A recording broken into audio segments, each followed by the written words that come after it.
안녕하세요. 77입니다. 이 시간은 구독자 질문이 있었는데 거기에 대해서 제 의견을 말씀드리려고 합니다. 두 가지 질문이 있는데 거의 이제 비슷한 철제 구조의 주택에 대해서 궁금한 게 있으신 것 같아요. 그 밑에 김현숙님, 경량 철골 주택에 말하자면 문제가 많다, 하자가 많은데 특히 그 결로 같은 거 어떻게 해야 될까? 이런 질문을 하셨어요. 그래서 경량 철골 구조가 시공 단가가 좀 싸게 될 수가 있습니다. 골조만 보면은. 근데 거기에 결로가 생기고 그런 하자가 있다 이러는데 이 부분에 먼저 답변을 드릴게요. 그래서 지난 제 영상에도 나갔지만은 자, 결로라는 게 이 온도하고 그 습도, 그 미묘한 관계가 있어요. 이 그림에서 보듯이 지금 사각형 박스, 투명한 박스라고 생각을 하세요. 그게 높이가 1m, 깊이가 1m, 폭이 1m가 안 되네요. 0.83.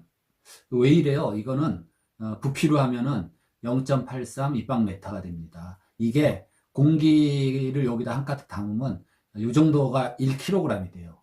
그러면 이러한 건조 공기 1kg 안에 자, 요 네모난 상자 안의 온도가 0도씨일 때 또 30도씨일 때 거기다 수증기를 한번 집어넣어 봐요. 그러면은 0도씨일 때는 4g밖에 못 집어넣어요. 수증기 계속 집어넣으면은 나머지는 4g 이외에는 벽에 가서 이제 결로가 돼서 물로 변합니다. 10도씨일 때는 8g, 20도씨 정도 되면은 우리가 보통 우리가 주거 환경에서 쾌적한 온도 정도가 되죠. 한 20도씨. 그럴 때는 한 15g이 그 안에 들어간다. 예. 그리고 30도씨가 되면은 수증기가 한 27g이 들어가요. 다시 말하면은 30도일 때 수증기를 가득 넣었어요. 그때를 포화 수증기량이라고 그러거든요. 30도일 때 27g이나 수증기가 그 안에 떠 있는데 다 밀폐하고 그 상자를 유리상자니까 딱 봉하고 온도만 예를 들어서 8도씨로 내렸어요. 그러면 8g밖에 수증기가 존재하지 못합니다. 나머지 어떻게 돼요? 19g. 19g은 물로 변해요. 결로가 된다 이겁니다. 19g이. 네. 그런 원리예요. 그렇기 때문에 또 이 그림을 보시면은 그림 A하고 이제 B가 있는데 김현숙 님이 질문했듯이 경량 철골 구조하면은 보통 지금 요 네모난 빨간 그 네모가 100에 100, 각 파이프라고 그렇게 가정을 해봐요. 그리고 요렇게 그린 거 있죠. 그게 단열재 표시거든요. 그거를 샌드위치 패널이라고 생각해 보시면은 그 빨강색 네모 각 파이프가 100mm 바이 100mm, 그러니까 10cm 각짜리 각 파이프를 벽에 이제 이렇게 세워놓은 거를 이렇게 자른 그림입니다. 그러면 외기 쪽으로 있고 이제 실내 쪽으로는 파란색 선으로 이렇게 했는데 거기에 예를 들어서 석고보드를 2장을 붙였든지 아니면 합판을 한 장 붙이고 또 OSB 합판이나 그리고 실내 쪽으로 석고보드를 붙였든지 그렇게 딱 밀착시키는 경우가 있어요. 밀착시킨 경우. 그리고 B 그림 같은 경우는 똑같은 구조 실내 쪽으로 한 치각이면 3cm 각 정도 되죠. 보통 이제 현장에서 말하는 다루기 그런 거를 대고 공간을 띄워서 한 3cm 돼요. 3cm 채 안 되는데 또 거기다 합판을 대고 석고보드를 댔을 때 이렇게 A하고 B의 그 구조를 살펴보면은 A 같은 경우는 그 빨간색 각 파이프 있죠. 그 부분이 단열이 잘 안 됩니다. 그런 부분을 이제 열교라 그러거든요. 히트 브릿지, 열이 잘 이동하는 그 다리가 될 수가 있어요. 그래서 그쪽으로 해서 실내 쪽에 그 기둥을 따라서 젖어들 수가 있습니다. 결로가 생길 수가 있어요. 단열이 그 부분이 취약해서. 근데 그림 B처럼 하면은 공간을 한번 띄우고 해준다. 그러면은 그런 결로 현상도 좀 적을 수가 있고 단열이 될 수가 있어요. 그래서 김현숙님의 그 질문을 볼 것 같으면은 경량 철골 주택에 하자. 근데 각 구조마다 시공을 얼마나 잘했냐 못했냐에 따라서 이 정말 시공의 퀄리티가 굉장히 이 폭이 큽니다. 콘크리트조, 벽돌조, ALC 블럭조, 경량 목구조, 2x4 방식이죠. 마찬가지예요, 다. 그 공법마다 얼마나 시공을 잘했냐, 또 핵심적으로 체크해야 될 요소를 잘 어떻게 시공을 했냐에 따라서 말하자면 문제가 있냐 없냐 이렇게 나타나는 겁니다. 경량 철골 구조라 그래서 뭐 하자가 유난히 많고 콘크리트 구조라 그래서 하자가 없고 이런 거는 아니에요. 네. 특히 경량 철골 구조는 이 표면이 뭡니까? 샌드위치 패널 같은 거는 철판이죠. 그렇기 때문에 온도만 이렇게 맞으면은 바로 결로가 생겨요. 예. 아까 그 표에서 다시 보면 어떻게 돼요? 자, 경량 철골조를 졌어요. 근데 실내에 습도가 좀 많습니다. 그래서 20도씨 경우에 어떻게 돼요? 포화로 넣으면은 15g이지만은 한 습도가 한 상대 습도, 포화가 100%니까 한 상대 습도 70% 정도 되면은 약 10g 정도의 그런 수증기가 있어요. 절대 수증기량이라고 그러는데요. 20도씨일 때는 15g이지만 한 상대 습도 6, 70% 되면 한 10g이다 생각했을 때 실내 온도가 낮아지진 않겠지만은 그런 상태에서 어느 벽 모서리라든지 저런 천장 모서리 같은데 온도를 그 표면에 재보니까는 10도밖에 안 돼요. 10도밖에 안 됩니다. 그럼 그 그림에서 보듯이 10도일 때는 예를 들어서 8g, 최대 해도 8g밖에 절대 수증기량을 갖지 못합니다. 근데 20도씨에서 지금 우리가 이런 뭐 목욕탕 빼고는 100% 포화 수증기량이 되는 경우가 좀 드물죠. 그래도 한 6, 70% 상대 습도 6, 70%다 그러면 10g이 있다 그러면은 8g보다 많죠. 10도씨일 때. 그러면 어디 유리창이라든지 표면 온도가 10도가 안 되는 데는 거기에 결로가 생기는 겁니다. 그런 원리예요. 그렇게 이해를 하시면 돼요. 그래서 이 경량 철골 주택은 기본적으로 철재가 열 전도가 잘 되고 열 전도율이 높잖아요. 그래서 바깥이 추우면 그 추운 기운이 바로 안쪽으로 이렇게 들어올 수가 있고 반대로 또 안쪽에 따뜻하면 따뜻한 온도를 바깥으로 빨리 전달할 수도 있고 그런 특성이 있죠. 첫째 뭡니까? 습기가 못 빠져나간다. 철제, 열 전도율이 높다. 이런 것들이 있어요. 그래서 그걸 방지하려면 어떻게 돼요? 실내 표면 온도를 높이든지 또는 실내 이 절대적인 습도를 좀 과다하지 않게 습도를 낮춘다든지 그 다음에 너무 이제 공기가 정체되어 있어도 거기에 결로가 생기고 그래요. 그래서 어떤 실내 이런 환기, 통풍 그런 것도 좀 필요합니다. 그래서 김현숙 님의 경량 철골 주택에 하자가 많이 생기지 않게 하려면 어떻게 되냐, 결로가 또 생기지 않게 하려면 어떻게 해야 되냐, 그거는 여기 소개되는 제 지난 영상 있죠.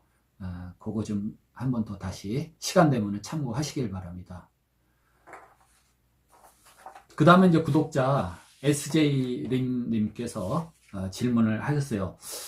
자, 그러면 H빔 하우스라는 게 있다. H빔 주택. 그거 가성비도 좋다는데, 그러니까 뭐 싸고 좋다는 뜻이겠죠. 소비자들이 다 원하는 게, 또 저도 마찬가지지만 싸고 좋은 거, 그게 참 어떻게 보면 모순인데 건축에서도 많이 요구되는 거예요. 자, 돈은 적게 들고 퀄리티 좋고 모양 이쁘고 이런 겁니다. 어떻게 보면 모순적인 얘기인데 사실상 잘 조합을 하고 디자인 잘하고 재료 선택 잘하면은 그것도 가능합니다. 근데 여기 이제 질문하셨듯이 H빔 주택이란 말은 조금 뭐 급조된 단어다 이렇게 생각을 하시면 됩니다. 그러면 H빔이라는 게 뭐냐? 빔이라는 건 이 보죠, 보. 그래서 좀 작은 보를 빔이라 그러고 좀 큰 보 있죠. 그거를 대들보 역할을 하는 거를 거더라 그럽니다. 거더. 그래서 영어에서 약간 분리를 하는데 그래서 또 모순이 되는 건 뭐냐면은 H빔, H형광이라는 거는 기둥으로 많이 써요. H자 형광은 기둥으로 많이 써요. 그러면 주로 이렇게 받치는 거는 뭘 많이 쓰냐? 보호 역할 하는 거. 빔이나 거더는 I 형광을 많이 씁니다. I자처럼 생긴. 그러니까 다시 말하면 뭐예요? H는 이렇게 해서 이 폭이나 이 플랜지나 외부라 그러죠. 외부나 이게 거의 같아요. 그래서 H자인데 이 보 받치는 거 있죠. 긴 거 바닥 받치는 거는 이 플랜지에 비해서 이 외부 춤이죠. 춤이 이게 굉장히 길어요. 그래야 이게 받치는 데 힘을 쓰는 겁니다. 스틸하우스라고 또 이름을 따로 지어놨죠. 스틸하우스. 그래서 나무 이 자연 재료를 너무 많이 소비하는 거 아니냐. 또 우리 철제도 좀 사용을 해보자. 그래서 우리나라 같은 경우 이제 포항제철이라든지 이런 데서 철판에다가 그쵸 노간 쓸개 아연 도금을 해서 그 철판을 우리 경량 목구조처럼 2x4, 2x6 이런 단면 또 좀 춤이 높은 거 이런 것들을 써서 생산을 했습니다. 그래서 그걸 똑같이 경량 목조 사용하듯이 다 절단을 해서 도면 그 설계에 맞춰서 조립을 해서 만든 것이 스틸하우스예요. 그림에 보듯이 저렇게 되죠. 똑같아요. 자재만 2x4, 2x6가 철제로 바뀌었어요. 그리고 조립을 뭘로 해요? 저거는 전부 직결 피스라고 여기 피스 모양도 나오지만은 그 나사목 끝에 날이 달렸죠, 날. 그래서 바로 박으면은 그 직결 피스라고 구멍을 뚫으면서 나사가 뚫고 들어가서 박힙니다. 그래서 이 스틸하우스는 사실상 시공할 때 보면은 뭐 철제 자르는 소리도 굉장히 쇳소리가 요란하고 또 뭐 피스 다 박고 그리고 날카롭기 때문에 좀 조심을 해야 돼요. 거기에 반해서 목조는 좀 부드럽죠. 나무니까 부드럽고 그런 게 있어요. 근데 목조는 어때요? 이게 유기질이니까 나무가 습기에 잘못 오랫동안 있으면은 또 부패가 되고 벌레도 먹고 이런 하자가 있는데 이 스틸하우스는 뭐 철제에다가 또 도금까지 됐기 때문에 이 내구성은 뭐 굉장히 오래 간다. 뭐 정말 100년 이상 누가 안 쓸고 오래 갈 수도 있을 것 같아요. 그 아연 도금이 확실하게 돼 있습니다. 그리고 전부 구조 설계에 맞춰서 조립 설계 도면이 나와요. 그래서 그거 보고 뭐 스터드, 조이스트 전부 세워서 조립을 하면은 정말 지진에도 강하고 잘 썩지도 않고 그런 집이 될 수도 있어요. 그래서 부재 전부 어떻게 돼요? 처음에 이런 형광 같은 거는 두껍잖아요. 굵잖아요. 그게 점점 얇고 강성이 높은 취급하기 쉽고 그렇게 변하는 추세예요. 왜? 주택이니까 뭐 기껏해야 3층 아니에요? 전부 뭐 가능합니다. 그게 경량 목구조가 됐던 스틸하우스가 됐던 경량 뭐 철구조, 철골구조가 됐던 그게 가능해요. 그리고 또 하나 이제 질문이 나와서 그런데 우리가 보통 뭐 조립식 주택 하면은 그게 그냥 샌드위치 패널로 짓는 거를 조립식 주택의 그냥 어떻게 대표적인 그렇게 얘기가 돼버렸는데 사실은 조립식의 개념은 여러분이 아는 거 뭐 목재 마찬가지로 조립식 개념인데 이 콘크리트 판을 미리 다 제작을 해놔요. 그걸 미리 제작했다 그래서 이제 프리캐스트 뭐 콘크리트라는 게 틀에 부어서 만드는 거니까 프리캐스트 콘크리트라 그래서 미리 공장에서 아파트를 짓는다 그러면 아파트 바닥, 아파트 벽, 아파트 천장 전부 파트별로 미리 만들었다가 운반을 해서 크레인으로 매달아서 딱딱딱 조립을 하면은 아파트가 전부 올라가요. 그러니까 우리나라는 기후 조건도 좋고 또 뭐 근처에 가까운데 전부 레미컴 공장이 있고 그래서 괜찮은데 예를 들어서 날씨가 춥고 그래서 콘크리트가 막 얼고 저쪽 모스크바, 소련, 막 그쪽 구소련 그런 추운 지역에 아파트 공사하려면 그럼 모스크바 지역 같은 데는 공장에서 다 콘크리트 패널 만들어서 운반에다가 조립식으로 아파트를 많이 지어요. 우리나라도 뭐 사만 까뮤 여기서 과거에 꽤 많이 졌었어요. 근데 요즘에 이제 그게 별로 이렇게 우리나라에 지금 적합하지가 않아서 잘 안 하고 있습니다. 우리나라에서도 아파트 공사 많이 했었어요. 그래서 이런 것들이 조립식이고 철골은 뭐에 속하냐 하면은 가구식 건식입니다. 그러면서 조립식이에요. 다 포함되죠. 근데 이 철골이 일체식도 될 수가 있습니다. 일체식 구조가 될 수 있어요. 그러면 철골이 일체식 구조가 되려 그러면 어떤 조건이 이래야지 되냐? 첫째, 용접을 하면 됩니다. 이 철골 이런 부재가 있잖아요. 그러면 전부 용접으로 해서 만들어요. 그러면은 그게 일체식 구조가 될 수 있어요. 그러면 용접 부위는 이렇게 해서 직각으로 용접을 했다. 직각으로. 여기가 직각이래 봐요. 여기가 이렇게 직각이라면 이게 어떤 힘의 변형이 와서 이렇게 찌그러져도 이 접합 부위의 직각, 각도는 그대로 유지가 되는 게 그게 일체식 구조입니다. 일체식 구조 대표적인 게 콘크리트죠. 근데 콘크리트는 습식 구조, 일체식 구조고 철골 같으면 용접을 했다. 그러면 이것도 강접합이라 그래요. 일체식 구조도 맞지만은 강접합 구조다. 콘크리트도 강접합 구조다. 또 철골이 강접합 구조가 되려 그러면 이 접합 부위가 용접이 아니라면 고장력 볼트라는 게 있어요. 그 고장력 볼트는 한마디로 말해서 그냥 이 쬐는 힘이 엄청 강한데 일단 고장력 볼트를 쬐놓으면은 무슨 일이 있어도 여기서 이 조인트 부분에서 접합부에서 이렇게 껐덕껐덕 움직이질 않는다. 0.0000 몇 밀리라도 움직이질 않고 용접했듯이 딱 달라붙어 있는 게 고장력 볼트예요. 거기에 반해서 일반 볼트는 어떻게 돼요? 여기가 약간 껐덕껐덕 할 수가 있어요. 그래서 여기다가 볼트를 6개를 박던 일반 볼트 또는 리벳을 요즘에 리벳 잘 안 써요. 리벳을 뭐 6개를 박았던지 간에 이 접합부는 뭐예요? 하나의 핀 접합으로 본다. 핀이라는 게 뭐예요? 이 가위에 거의 리벳 하나 박아놓은 게 그게 핀입니다. 예. 그래서 이 일반 볼트 또는 리벳으로 접합한 데는 강접합으로 보질 않는다. 일체식으로 보질 않는다. 용접을 하든지 고장력 볼트를 했을 때 강접합. 그 다음에 일반 볼트 리벳으로 했을 때는 그냥 핀으로 접합을 했다. 이렇게 보는 겁니다. 그래서 조금 그 점을 구별을 좀 하셔야 돼요. 그래서 이 소규모 주택 같으면은 지금 구독자분 질문에 의한 그 무슨 철골, 그 H빔이라든지 I형광 이런 거 쓰는 것보다는 경량 철골 구조, 또 대부분은 경량 목 구조, 또 조금 전에 말씀드린 스틸하우스라든지 또 뭐 콘크리트, 그참 콘크리트보다는 일반적으로 비슷한 퀄리티로 했을 때는 이 H빔으로 하는 철골 주택이 한 콘크리트에 비해서 한 80% 선 조금 싼 거는 맞습니다. 어차피 이 골조 부분 아니에요. 지금 얘기하는 거는 골조가 뭐 철골로 했냐, 경량 철골로 했냐, 스틸하우스로 했냐, 목조로 했냐, 지금 이 골조 부분입니다. 그래서 우리가 따져보면은 전체 집 짓는데 골조 비용이 물론 꽤 많은 퍼센테이지를 차지하지만 외장 또 내장 들어가는 거에 비하면은 골조에서 그 큰 차이가 안 난다고 보시면 돼요. 그래서 특별히 이제 주택에서 골조의 선택은 먼저 디자인에 따라 정해지게 되는 겁니다. 그래서 특별히 큰 스판, 그 다음에 넓은 공간이 필요하다든지 아니면 나는 뭐 층고가 높아야 된다든지 그리고 예를 들어서 뭐 박스형으로 현대풍으로 이렇게 모더니즘으로 박스형으로 하고 뭐 아주 큰 넓은 통창을 다 끼우겠다 그러면은 그런 구조적으로 조족조라든지 목조 이런 게 안 될 수가 있어요. 그쵸?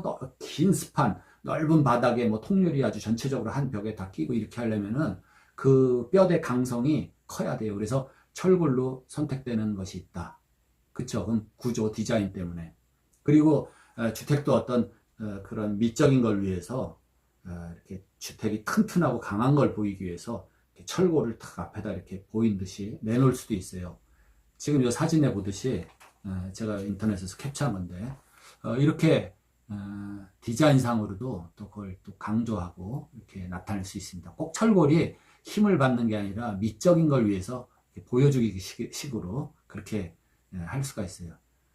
그래서 지금까지 말한 게 이제 단지 그러니까 골조의 선택이다. 그리고 외장을 뭘로 하고 내장을 뭘로 하고에 따라서 또 비용 차이가 많이 들어가죠. 그리고 철골이 원래 큰 스판, 뭐 높은 천장 그러다 보니까 과거에 생산시설, 공장 같은데 창고 이런 데서 이 철골 구조를 많이 썼어요.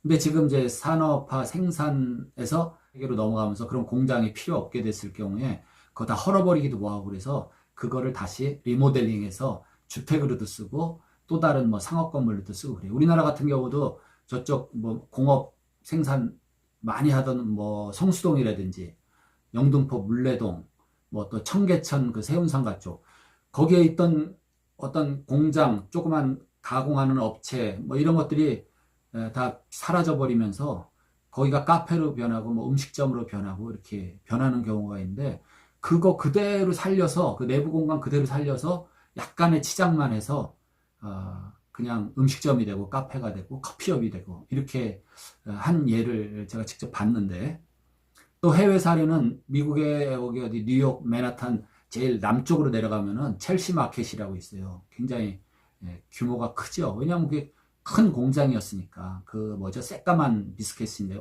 오레오 그 비스켓 공장인가 그래요. 거기가 옛날에 근데 붉은 벽돌로 지었죠. 그리고 안에는 뭐 커다란 뭐 파이프니 뭐 이 공장 할 때 쓰던 그런 그런 뭐 이렇게 시설물들이 남아 있어요 그대로. 거기다가 약간만 또 저걸 개조해서 마켓이 됐습니다. 상점. 근데 그 느낌이 꽤 이렇게 재미있고 친근해요. 그래서 인더스트리얼 디자인이라 그래서 우리나라에서도 많이 합니다. 그래서 이 철골하고는 그 인더스트리얼 디자인, 그러니까 어떻게 말해 상업, 공업 그런 공장의 느낌이 나는 그런 냄새가 나는 그런 공간을 연출할 수가 있어요. 그러니까 이제 내부 보면은 뭐 파이프, 뭐 철제 그런 게 다 노출된 게 보이고, 그리고 조명등 같은 건 뭐예요? 그냥 무슨 공장에서 쓰는 조명 같은 거, 그리고 낡아 빠진 벽, 블럭벽, 시멘트 그대로, 막 콘크리트 그대로 이런 것들이 이렇게 보이는 게 요즘 유행하는 그 인더스트리얼 디자인입니다. 주택도 뭐 그렇게 해서 특색 있게 이렇게 뭐 간단하게 해서 만드는 경우도 봤어요. 그러면 결론적으로 일단 첫째는 뭡니까? 주택에서 일단 디자인을 정해야 됩니다. 내가 하고 싶은 원하는 디자인, 모더니즘으로 할지 아니면 미국식 그냥 목조주택풍으로 할 것인지 뭐 유럽식으로 할 것인지, 예? 그래서 분위기도 내부 분위기도 다 이제 정해요. 예? 그 풍이 있습니다. 그래서 그렇게 이제 정하고 그 다음에 이제 디자인이 정해졌으면 디자인에 따라서 자 이게 대공간으로 기둥 같은 거 없이 좀 하고 싶은지, 또 층고도 높이 할 것인지, 높이에서 중간에 뭐 중층을 하나 넣을 건지, 그 다음에 큰 유리창을 낄 건지, 이런 디자인에 따라서, 또는 뭐 우리 집은 경사지다 그래서 앞쪽으로는 필로트식으로 원두막식으로 철골로 그냥 기둥을 내려서 데크 플레이트, 철골하고 어울리는 게 또 바닥재 중에 데크 플레이트라는 게 있습니다. 그래서 그림에 보듯이 이렇게 골판치처럼 생긴 철판이에요. 그거를 깔고 거기다 철근을 배근해서 바닥에 콘크리트를 치는 예도 있지만, 아예 거기 데크 플레이트에 이렇게 철근이 용접돼 나오는 게 있어요. 그럼 그거는 철근 배근할 거 없이 그대로 콘크리트 두껍게 안 해도 돼요. 한 12cm 뭐 그 정도만 해도 강성이 좋습니다. 그리고 일반 콘크리트 안 하고 그냥 건식으로 하면은 용접을 해서 쓰면 되는데, 건식으로 잘못하면 이렇게 떨컥떨컥 소리가 나는 수가 있어요. 가능하면은 주택 같은 경우는 말했듯이 경량철골, 뭐 2x4 경량 목구조라든지 스틸하우스 구조 이런 것도 괜찮습니다. 그래서 주택의 또 시공비, SJ림님께서 물어봤듯이 HBM 하우스가 좀 가성비가 좋은 거 아니냐 그렇지만은 사실상 이거는 도면이 있고 거기에 따른 디자인에 따라서 많이 차이가 나죠. 그래서 내부, 외부, 특히 내부에 들어가는 뭐 욕실, 주방, 뭐 이런 경우는 굉장히 뭡니까 조명 같은 거 가격 차이가 많아요. 한 30평 주택 기준으로 해서 그 주방이 전체 한 300만 원에 될 수도 있어요. 반면에 뭐 좀 좋은 거 갖다 놓으면 한 8천만 원까지도 들어갑니다. 같은 규모, 같은 주방에. 비싼 거 많아요. 그래서 그 주방 한 아이템만 가지고도 7, 8천이 왔다 갔다 합니다. 차이가 나요. 그렇다고 뭐 비싼 게 좋다 이렇게 한마디로 말할 수가 없어요. 그건 다 기능은 충분히 다 해요. 300만 원짜리 주방도 기능을 잘 하고 뭐 8천만 원짜리도 기능을 뭐 비슷하게 합니다. 근데 그렇게 차이가 많이 나요. 조명도 많이 차이 나요. 그저께 제가 지금 돌공사 한 군데 하는데 알라바스타라는 그런 대리석이 있어요. 그 알라바스타 그 커브로 된 그 샨데리아가 있습니다. 그 원 대리석을 얇게 깎았거든요. 그래서 조명이 그 대리석에 이렇게 비쳐요. 그런 등은 뭐 굉장히 비쌉니다. 그러니까 조명 같은 것도 차이가 많이 나고, 그것도 한두 개 달아요. 알라바스타로 메인등 달죠. 메인등 두 개에다 벽등 뭐 쫙 이렇게 다 세트로 집어넣으려고 하면 조명만 한 뭐 몇천만 원 들어가요. 그래서 그런 거에 따라 좀 다릅니다. 근데 차도 마찬가지인데 뭐 옵션이라고 뭐 또 추가로 뭐 많이 그렇게 돈 들이지 마세요. 어차피 팔 때는 별로 그거 다 안 쳐줘요. 그쵸? 주방에 8천만 원짜리 싱크 다 집어넣고 알라바스타 뭐 좋은 등 달고 그래도 어차피 팔 때는 그렇게 큰 그대로 영향을 못 받습니다. 그래서 오늘 얘기는 이제 구독자 우리 김현숙님하고 SJ림님께서 질문하신 거에 대한 충분한 답이 됐는지는 모르겠는데, 첫째 뭐다? 어떤 구조가 돼도 잘 못하면 하자가 많이 날 수가 있다 이겁니다. 그래서 시공은 정말 성실하게 교과서대로 잘 해야 돼요. 여러 가지 요소에 의해서 문제가 많이 생깁니다. 그리고 또 내부 어떤 그 선택 사항에 따라서 돈이 많이 차이가 난다. 그렇지만 너무 비싼 걸로는 절대 안 하는 게 좋다. 그렇죠? 그 정도만 제가 얘기를 드리고 선택은 여러분들이 하시기 바랍니다. 다음 영상에서 뵙겠습니다. 고맙습니다.